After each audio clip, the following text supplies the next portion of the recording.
So, like most food, if you make it yourself from scratch, it will be healthier. This is certainly the case with most wheat based products. In fact, a lot of people often don't feel well after eating store bought wheat products like bread and pasta.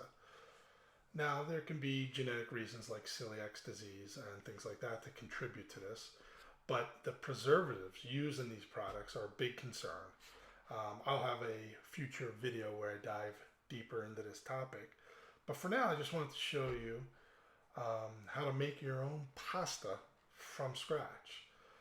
It's super easy. It doesn't require a fancy pasta machine, and it's going to taste better. It's healthier for you, and it doesn't have those preservatives in it that can contribute to like you're feeling bloated afterwards or just not feeling well. So let's dive in. It's super simple. So there's only two ingredients we're going to need. 300 grams of unbleached organic all-purpose flour and 3 eggs. That's it. So start out, you're going to pour your flour onto a surface and form it into a volcano shape. Put your egg yolks in the center of this volcano. Start to mix the eggs with the inner walls of the volcano using a fork. And once they start to become solid, use your hands. You can put down the fork and use your hands and mix in the rest of the flour.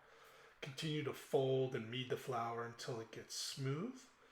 This should take about 10 minutes. You know you have the right consistency if you're able to press down on the dough and it pops back up. So once you have that, you're going to wrap your dough ball in a wet cloth. Let that sit for about a half hour, just out on the counter. And then next, you're going to use a rolling pin to flatten this dough. You want to get it very thin. So just take a little bit, take your time, let it get spread out and very thin.